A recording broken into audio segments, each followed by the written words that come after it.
Please don't ever do the Cantina band, like, out of nowhere like that. Sorry. What's some prior warning you need? I mean, if you're going to do the Cantina band, I need to at least get my dancing shoes on first. Fair enough. Everybody needs... You can't not listen to that song and not be dancing.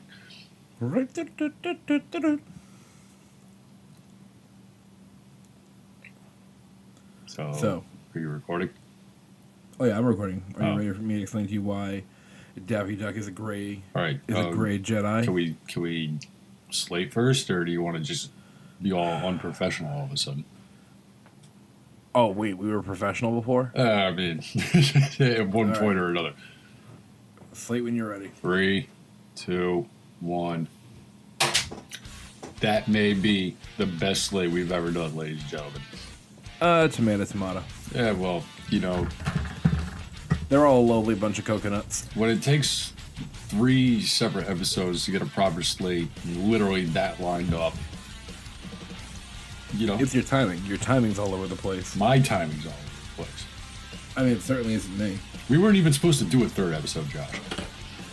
Well, you know what? Maybe you shouldn't answer the goddamn call. Put the bat signal in the sky and you just show up behind me. Yeah, that's generally what tends Crazy. to happen. Isn't it? That Yeah, you gotta watch yourself on that. All right, we'll cut that out. That's fine. That's fine.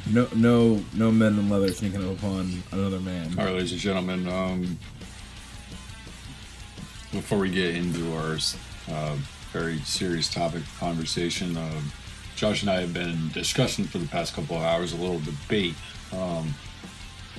We're both avid Star Wars fans, and we were kind of doing how would you describe it? A comparison between the Looney Tunes and Star Wars? It's not so much a comparison of Star Wars to Looney Tunes. It's more like, who would the tunes be if we were discussing Star Wars characters? And what I'm trying to convey to Mr. Betts here is that Daffy Duck would be a gray Jedi. Whereas I think he would be a Sith Lord. And that's because you are weak and you lack discipline. Think about every episode of Looney Tunes you've ever seen where Daffy Duck is just like the greediest motherfucker. He wants all the money. Like, he would be a Sith Lord. There's no question about it. But see, here's where I disagree. Because a Sith Lord would never do anything good, correct? Yeah. Okay, so he would never ever Depending. help. No. Depending. Unless it's ultimately self-serving, a Sith Lord would never help a Jedi or a good person, correct? For the sakes of this argument, we'll leave it at that, yeah. Oh, go fuck yourself for the sake of this argument.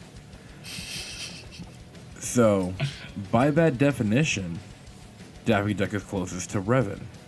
Because... Who is a Sith Lord? I thought Revan was a gray Jedi. After his mind got wiped. Okay, listen, dickbag. You can't be like, You can't he's not a gray Jedi because his mind got pull wiped. this shit on the Star Wars. No. Did you even play Knights of the Old Republic? It doesn't even matter. You don't get to choose which version of Revan I'm referencing. If we're talking about the gray fucking Jedi, guess what one we're talking about? The gray fucking Jedi. We're not talking about the fucking Sith Lord. There's a difference, Josh. Oh my god, I'm gonna punch you in the face. Why? This is why I don't like talking Star Wars with you. Because you're always wrong. I mean, there's that. That's a major part of it, even though I defend my opinion that the Star Wars Christmas special is still the best on-screen version of Star Wars there is. I should hang up this conversation on you right now, just purely because of that statement. Oh, come on, you didn't appreciate, like, seeing Chewbacca's family and the Ewoks being all happy. Everyone was happy, Luke. Why can't you be happy? You not liking the Star Wars Christmas special is it's a direct attack on Christmas, and you should be ashamed as an American. You know you're starting to sound like, Josh? If you fucking say it. Yeah, that's right. Go that's fuck right. yourself. That's right. You keep your damn mouth shut, son. I am the Senate. The Senate. Emperor Palpatine, that's who I was going to say. That's obviously what I was going to say. So, ladies and gentlemen, I mean, eventually we're going to get into a subject matter. Yeah, I forgot to bring this up.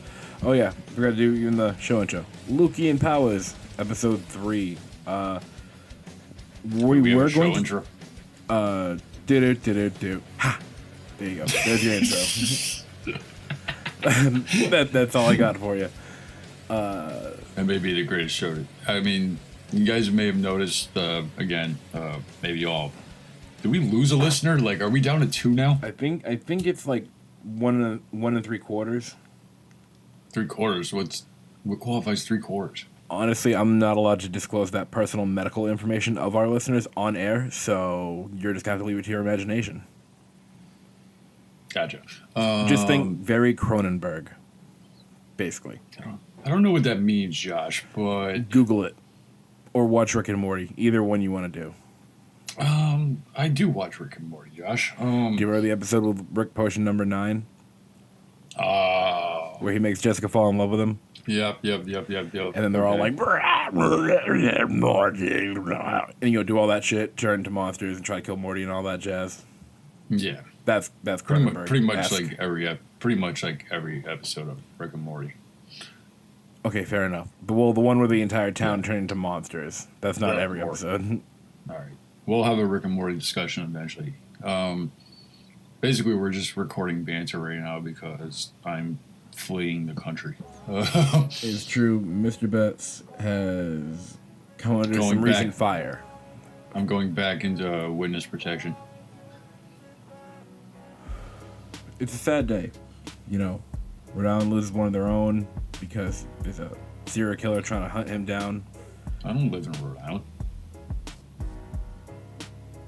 Luke, half the fucking part of witness protection is throwing your scent. If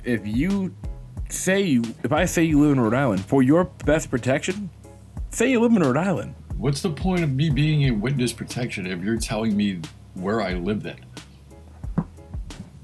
For all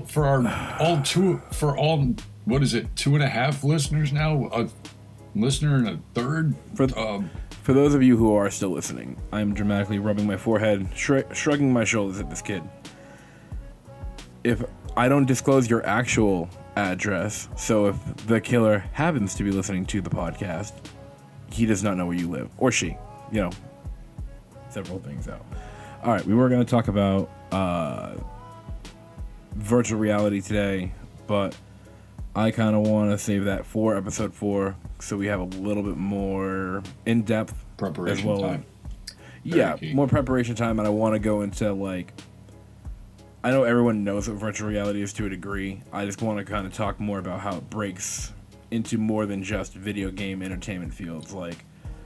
Through the last couple of years of research I've been doing it for a class, I found out that it's actually massively used in the medical field. So I like to bring up a couple of case studies and ways that, this novelty, as most people address it, has actually impacted it's actually very lives. Important and very essential for major procedures and major things in your life.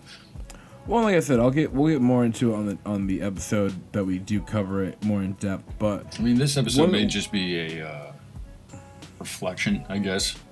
Yeah, reflection. We made it to episode 3, and we're kind of we never thought we would make it to episode 3, and here we are. Here we are. I'm out of the canoe, and out of the canoe and into the shitstorm.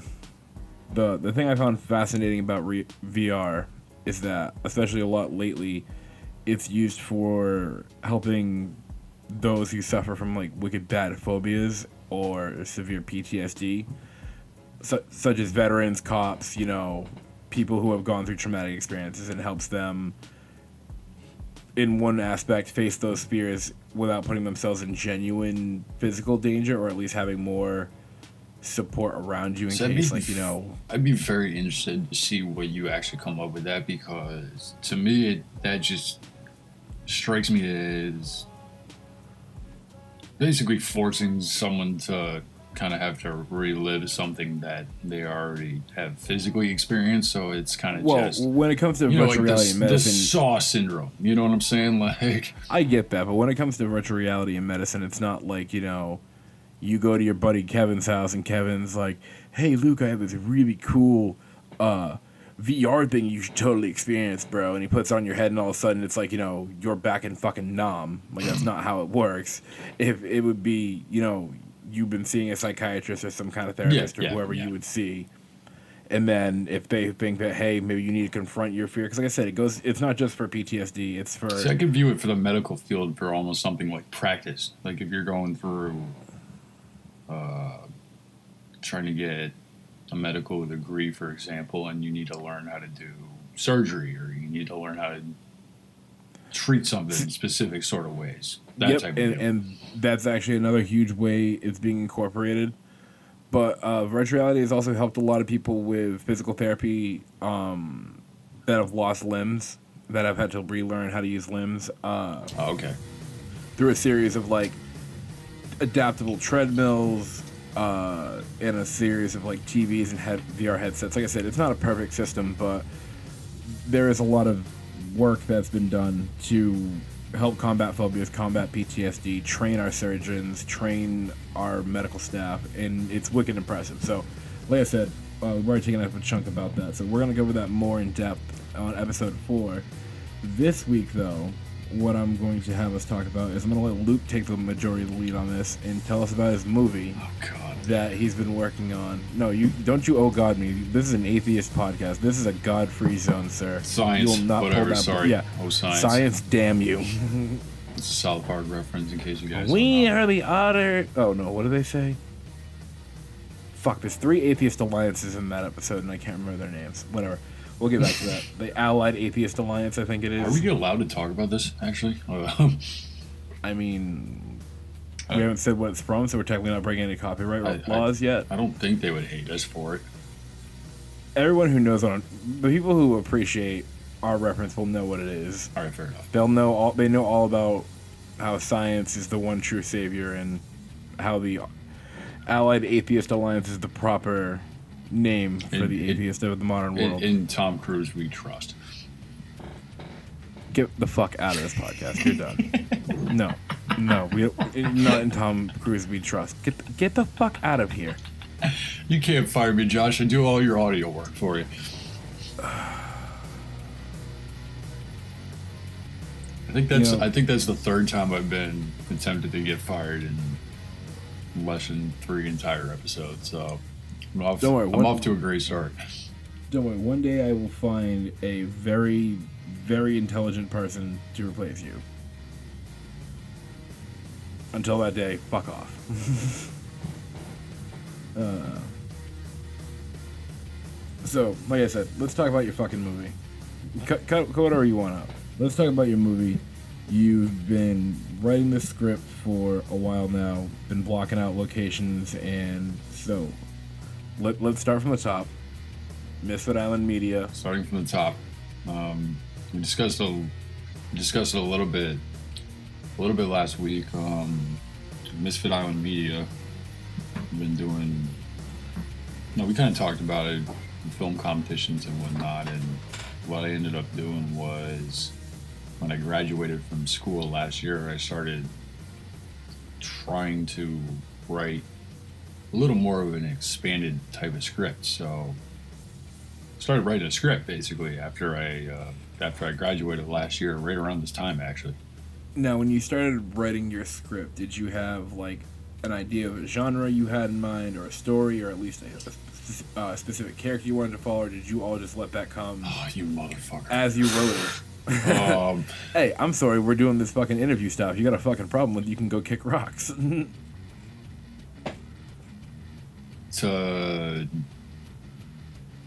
I put this? It's treated like one of those Hollywood ones. You don't got to give too much away. Yeah. Just threaten me with spoilers and legal action. Rick and I were looking into a location around this time. For those of you who do not know, Rick is a associate of ours from the same institute we got our degrees from. Yeah. Very fine gentleman. And we might have to reinstall that, because for all we know, this may be the first episode of our show you actually listen to. So. No, because we're not going to backtrack like that. If they want to know stuff, they can go back and listen and show support and love for us. Fair enough. I actually agree with that very well. For those of you who don't know about Rick is an associate of ours from school. My partner, basically. His partner in the Misfit Island Media, which is the group that is so kind to give us their name for our broadcasting group for our podcasts. Right. So shout out to Mr. Tobin and Misfit Island Media. But fuck Luke. All right. So like I said, continue. Thanks, where Josh. Did you, the idea, anytime.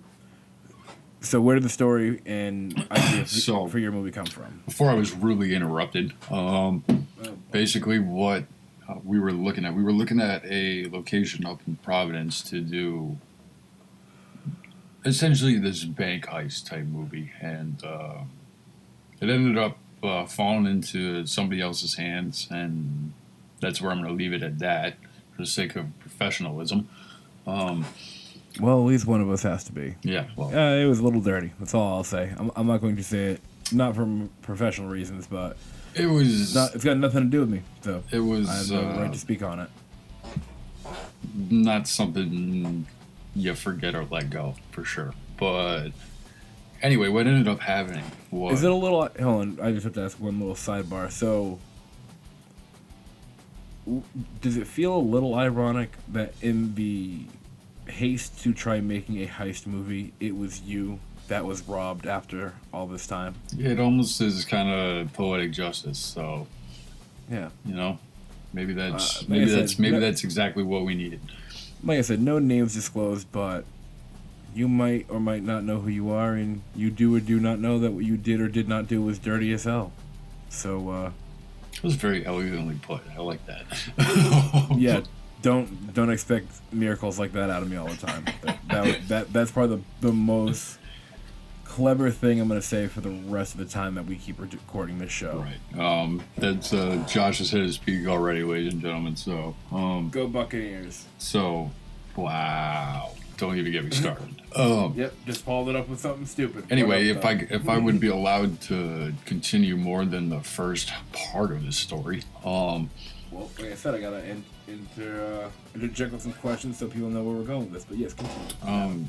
So what we ended up doing was grouping myself, Rick, our cinematographer, John Henderson, and one of our actresses, this woman Annabella. We all just kind of met up one day and just decided to shoot this little practice.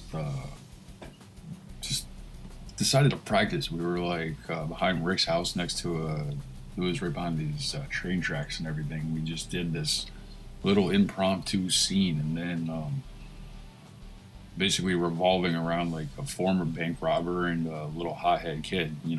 I write to pretty much what I know, how people act anyway. So yeah, we ended up making that, and then from there I just took that little storyline, and for the past year or so I've just been trying to expand on it and evolve it, and now I have a 130-page script.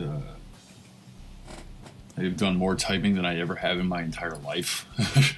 Yeah, that's pretty excessive. Now, compared to like one of your normal 48-hour film challenges, how big of a page difference is this, and location difference? I know, normally you stick to 1 to 2 locations in a 48, and how long is your script usually for that compared to this?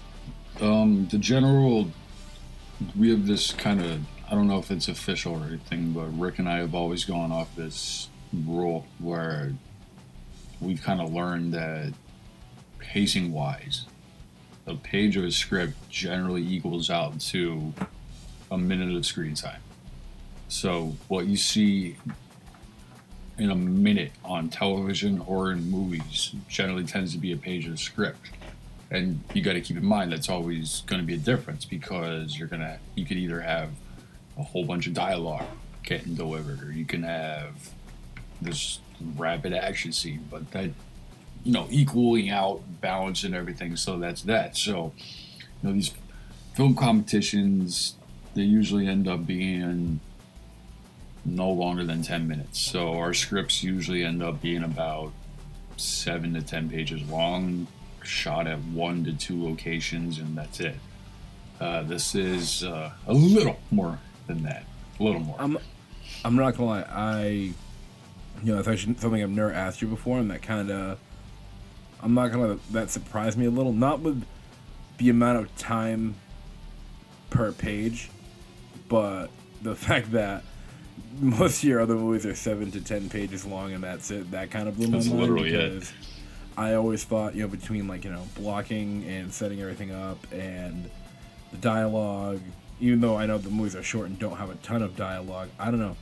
I always just kind of thought the scripts were a little bit beefier than 7 to 10, but hey, if you can convey all that and it make me enjoy those films in that little time, then I have to say. Well, you gotta remember. You gotta remember too. Like, we often don't have time to do blocking or rehearsals. And for those you don't know, blocking is just basically where you stand and how the camera's gonna see you compared to your hand movements and stuff like that. But oh yeah, you kind of just do that on the fly as you shoot it, right? yeah, we basically, we show up on location. Our cinematographer will be like, "Here's my idea for this." It's like, all right, we get our actors in their places, have them do their lines, and kind of just after a couple times you got to go. You don't have time to really practice that too much, and that's going to be very different this time for us for sure.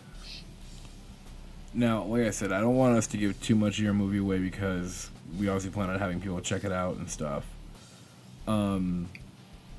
Now, as far as funding for your movie goes, we do know that other people have gotten funding, in other ways. And I'm not talking personally. I'm talking, I'm pretty sure the dude that did that, like R-rated Power Rangers thing with James Vanderbeek did that through crowdfunding. There are ways to do it, yes. So, are you planning on going the crowdfunding route, or you guys just plan on working with what each of you has?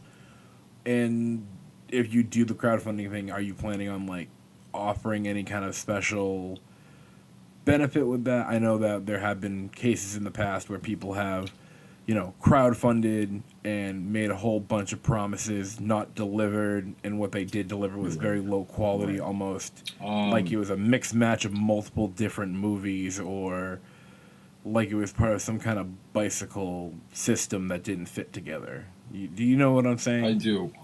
That's a very difficult question to answer, purely just because, truth be told, we just don't know.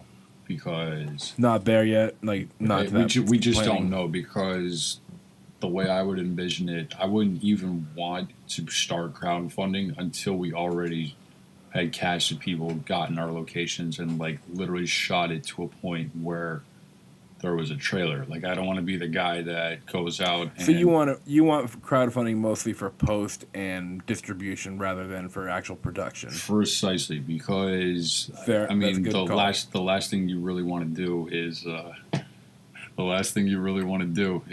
just kind of pitch the fact that you have a movie out and then go ahead and take people's money before you even know if you're going to have the movie get done. No, and that kind of stuff is especially infuriating because it's you have people that clearly support your vision, and that's a blind thing to do in the first place. There are a lot of people who will toss $5-10 into certain projects. I know I've tossed, couple bucks myself into different projects or books that I've seen people try and get written over the past that I've found funny. For sure. I definitely crowdfunded one of those when you're card talking games. funding, you're generally going to be looking at some thousands of dollars. It's not when you say no budget film, you're talking people are just ponying up their hard-earned money to help out and keep people wanting to keep showing up, I guess. Well, what hurts, in my opinion, especially for people who don't get their investment delivered on, is it's a wicked slap in the face, not only as an investor but also as someone who genuinely believed in your vision. And being, like I said, you may not always be able to deliver quality, but that goes so far. Like I said, my favorite podcast that I listen to every week, it's called Last Podcast on the Left. They got crowdfunded from a bunch of people, started really small, did Patreon, and now they're the top podcast in 10 fucking states. It's pretty crazy what you can do with crowdfunding in a small start.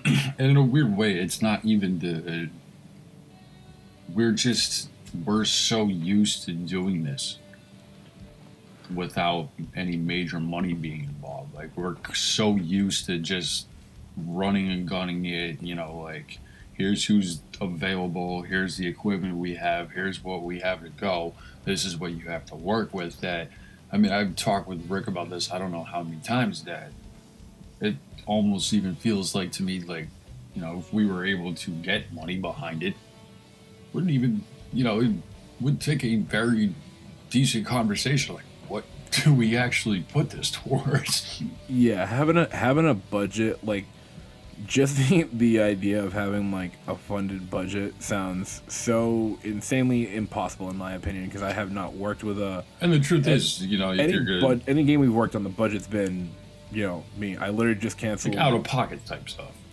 Yeah, and most of the time it's no big deal. A soundbite here, I was paying a subscription subscription fee. Oh, my pay, it's not subscribing right. There's pills you can take for that, Josh. Well, I'm here for a good time, not a long time. You know what I'm saying? Anyway, bad jokes aside, like I said, I just canceled the subscription fee that we had for my senior project because I can't even play the fucking thing because it's on Google Store. So I just canceled that the other day. But even with this podcast, we're doing things as relatively on the low end of budget as we can. Sticking through YouTube instead of uploading through Stitcher or something like that right now. Audition is not cheap. Photoshop is not cheap. No way. Adobe stuff is not cheap at all. By any means. And the other equipment, the hardware is not cheap either.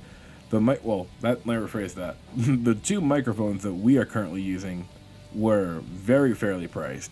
Got them for a steal. You were bargain shopping on that one, though. One is brand new, one is used. You can't tell the difference, and I got it for like $120 combined. I went shopping for the same fucking mics. These things are like, I don't know, 6 years old now, 5 years old. So they're well out of date compared to like newer models. And the same exact mic now is going for $200 a fucking pop. I can't afford that. Yeah, I can't either. Like, let me rephrase that. I totally can't afford that, but it's like, I have mics now, so we're good with what we need, but that's steep for the same mic I'm using. You bring up the point exactly how I'm describing it, though. It's just we get accustomed to using what we've been accustomed to using going through school. So, anything more that comes forward is just a benefit that now needs to be interpreted as a separate variable, essentially. Now, when you guys do these competitions, do you ever, I know like for the 48s you may have sometimes used school gear, but like when you're doing these outside of school ones, do you ever like rent? We've never done one involved with school. They've always been outside of school. Oh, there's never been a school one? I could have sworn there was one that was held through school. Not through us. Oh, no, wait, that's the new one. Yeah. That's the one they just started that we're talking about. Yeah. Right. We never did anything related to New England Tech as far as it's almost like someone snapped their fingers and I forgot half of everything I knew. Well, it's been a long time since our second episode came out, so. Yeah. But, so, the genre you said is basically like heist thriller is where you're going with it, kind of. The best way I heard it described from one of the few people that have actually managed to make it all the way reading through the script, or so they say. It's kind of this combination of like The Departed meets Blacklist meets Law and Order. All right, well, I knew two of those, so I've never seen Blacklist. I highly recommend you watch that. It's on Netflix. It's a great show. Is that the one where like the criminal helps them solve shit? Yep. Okay, yeah, I'll check that out. It's actually a really good show. Okay, let's see. Talked about what made you want to do this kind of movie as your first feature length? Why this genre? Well, again, it just let me put it this way. Actually, let me rephrase that question, because you know how I feel about the movies you've done. Why not horror? You have a lot of experience with horror. You have, truth be told, a strong community of friends with a lot of knowledge in. Truth be told, I would say around October of last year, we were actually starting kind of a similar process. I had started to write a horror movie script, which I think I got to about 30 pages, and I had this one location in mind, that the house, this creepy old dilapidated house, that would have been, one location, open floor. We could have done a whole bunch of tricks with mirrors, and the house ended up actually getting demolished. And after that happened, it kind of just put that completely derailed that entire process. So we just left it at that. That is so your luck. It's not even goddamn fun. Oh, absolutely. Yeah, there's a lot. See, that's like the thing that kills me. It's like it hurts when when I hear you don't want to do a horror one, because it's like, being from New England, we live in such a horror-rich scenery area, in my opinion. I mean, granted, you could turn anything into terrifying, but New England's naturally freaking creepy. To be honest, horror to me is a little too easy. You're a little too easy. Always. Slut. Yeah, buy me dinner, I'll give you a good time. What do you want from me? If by dinner you mean a 4-piece nugget, you have a deal, madam. A chicken nugget, or possibly a French fry or two. But listen, I'm not rich. One or the other. all right, I'll take the nugget then. Sold. 4-piece nugget to the Luke. But I think out of the 10 film competitions we did, I mean, I gotta stop and think. 1, 2, 3, 4. Almost half of them have been horror movies in some fashion. Not or enough. another. And a lot of them have sucked too. So now, I disagree with that statement. I said a lot of them, not all of them. I won't say that they've all been the fucking best, but I think they're all pretty good. Well, I do appreciate that. Part of me wants you to just do... It sucks because, especially your town in particular, we're not going to disclose your town on here. I am in witness protection, obviously. Right. But you live in a very creepy-ass town. Sheboygan, Wisconsin actually has a tendency of being very creepy. It has a very demonic. Yeah, there's some weird places here for sure. But this is not a horror podcast, so I wish it was. Yeah. Expansion show, maybe someday. Maybe once we actually hit 5 followers, we'll expand. Yeah, maybe when we get everything else on fucking track first. I got enough on my plate. And that's bad for me saying that. Yeah, you and me both. Usually there's never enough on my plate. But times change. You know what? No, yes, Luke, it was a fat joke. Appreciate the fat joke, you piece of shit. Especially after how we ended the last episode, where it just cut off on a fat joke. Like, one thing is, like, I've always appreciated fat jokes, but no one else appreciates fat jokes, and they always get butthurt when I tell them. So I do appreciate fat jokes. It's just you do. Here's the thing: the general consensus is, if you're fat, you should either be ashamed or very confident and proud of your body. However, if you're proud of your body where you can joke around about it, apparently it's an issue. Josh, you're a very strong black woman and you need to be proud about it. Okay, you're going to cut that out. Gotta stay relatively PC on this show, dude. Come on. I don't know what that means, Josh. But, it means you better watch your microaggressions. Yeah, a little bit. I don't have any. Trust me. Cut that. Trust me, of the 35 minutes we've been recording, I've already called out 5 people, so... Okay, if you ignore that one part, we've called out no one. You know what I've talked in general speaking. We've danced around it. And that stuff will remain in. Yeah, but no names need to be involved, for sure. Exactly. Like Chad Penningsworth of 523 Old Town, Connecticut. We know you're listening. I want my money, Chad. It's been 2.5 months, Chad. Just give it back. I want my money, I want my cow, and I want my pool back. That's all I want. That's all I want. just drop them off. No questions asked. We won't go to the authorities. This is your last and final warning. Seriously, like... Brought to you by General Mills. Do you remember that time... I was gonna make that joke for Family Guy. It's like, do you remember that time Chad Penningsworth stole your cow in your pool? Pepperidge Farms remembers. Pepperidge Farm remembers. The Pepperidge Farms ain't gonna keep it to Pepperidge Farms self.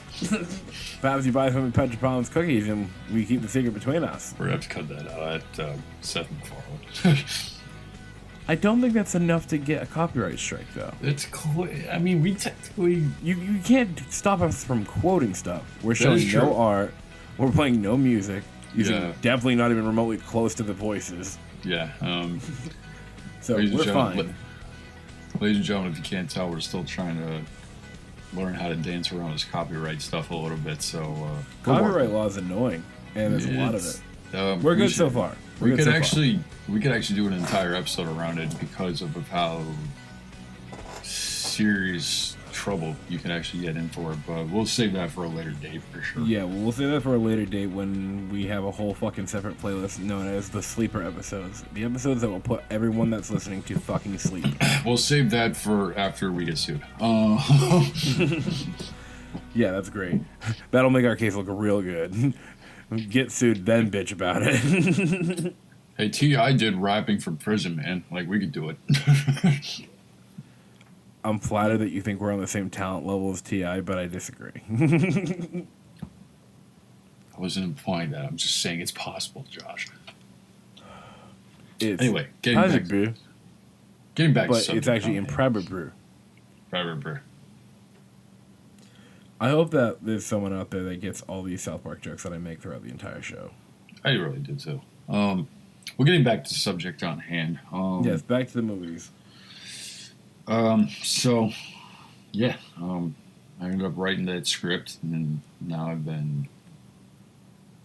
I also wrote a 97-ish scenes, I would say.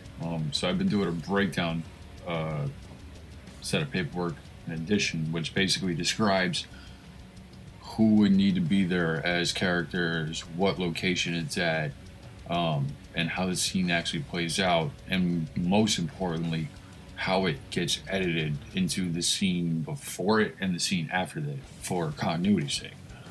Right. And speaking of continuity, when does Thanos show up in your movie? Josh?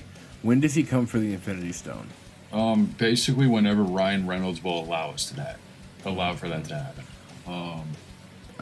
I'm pretty sure he's not the one in charge of that, but yeah, I feel Thanos should play a major role in the movie. I mean, what if this is what set Thanos down his path in the first place? Like, this is like the prequel to Avengers Infinity War. It's basically, I mean... From the standpoint of Thanos. I got to admit, these past 40 minutes I've been lying to all of you entirely.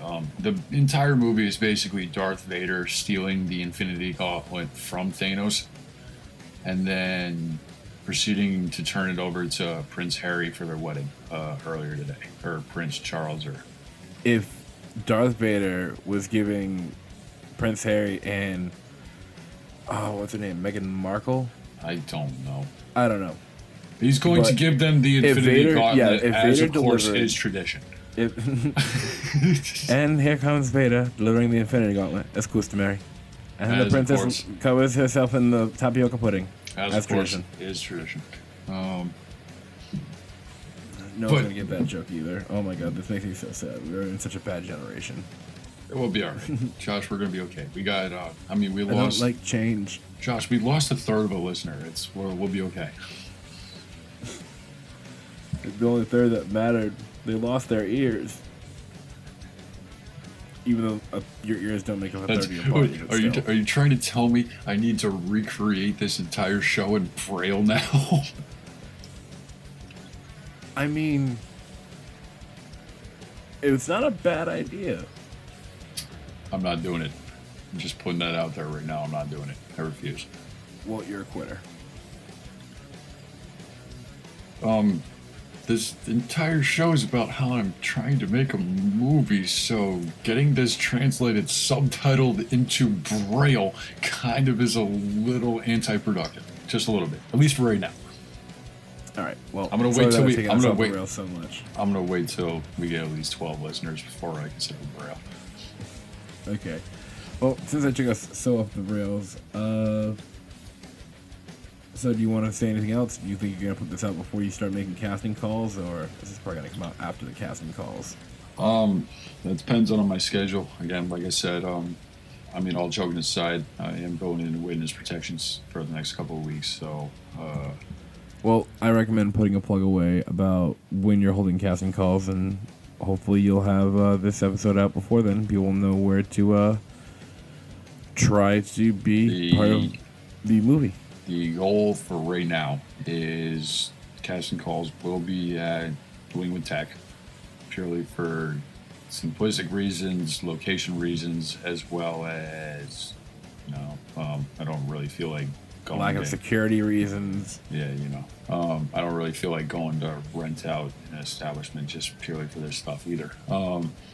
It'll be there. We're looking at the first week of June for right now, and especially because it's at New England Tech, due to the fact that Rick works there, and I frequently find myself. You should probably there. cut that out. We probably shouldn't be disclosing everything about Rick on this podcast. We've said his first and last name and his job so far. Right, we should cut all that out. Yeah, we're cutting that out. Anyway, just based off the fact that we frequently are at this location. As alumni, it just kind of makes sense to use the space. Right, we're all film places. That's how we all met each other originally. So that. Not to mention, it makes it kind of easier. The school's cool. The school knows our faces. They all know us. It's a centralized location, especially coming between Connecticut, Rhode Island, and Mass. It certainly is a good thing that we all got pretty involved with our teachers and like the extracurriculars at school. Exactly. So the idea is to do it there. We're looking at the first week of June.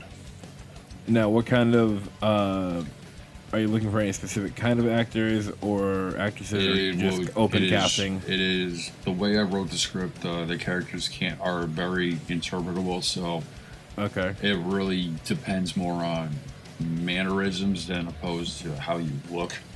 No. So I'm really, we're just gonna open it up to anybody, cast and crew. If you want to be a part of it, you are more than welcome to show up, and please do, because we can use all the help we can get.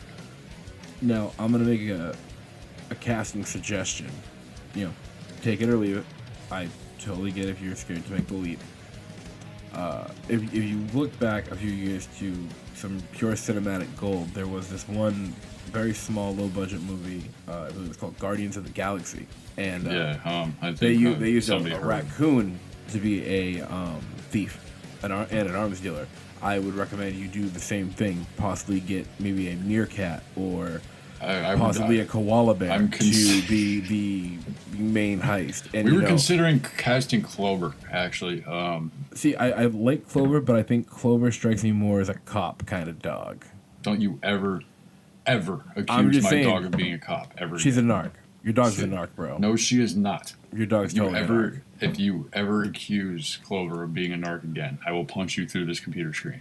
Well, you don't have to worry about that, because I'm never going to accuse Clover of being a narc. I'm just going to flat out tell you that she is a narc. Clover will eat your face off. She is a bear. I know, and she makes it clear every time I come to your fucking house. She is a bear, and you know it. But no, I'm telling you, if you got a koala bear, and like I said, this may sound crazy. We could always, convert this into some kind of web comic. But if you had a koala bear that was a master criminal, like a cat burglar, and before every heist, it snorted a line of cocaine through a rolled up eucalyptus, and then chewed it to get double high. And then, dude, I'm telling you, we are in the heyday of batshit crazy comedy and cartoons, and that's the way we need to go. By the way, real quick, Cocaine Koala is copyrighted by Misfit Island Media, so you can't steal that property. That may be. I'm going to call Universal Studios back and tell them we're going to call it Quality Cocaine. Oh my god! I can see it now on all the headlines. This week on Fox 23, Quality Cocaine. The world's most crazy koala detective turned rogue thief. I'm telling you, it'll be a smash hit amongst all angsty 13 to 18 year olds. I'm literally in tears right now. No, I'm going to be calling Universal Studios back and tell them they can keep the animatronic dinosaur because quality. You can't do that. You can't just give away our animatronic dinosaur without consulting me first on it. Oh, I'm so mad I can't even fucking speak. Why would you do that? Because you just gave me the idea for the cocaine sniffing koala bear. So we don't need our dinosaurs all of a sudden? Dinosaurs can wait, Josh. We put the dinosaurs on hold since our very second movie, okay? The dinosaurs can wait. I'm just saying, I don't want to miss a thing. That's all I'm saying. We're getting there. It's a long process. All right.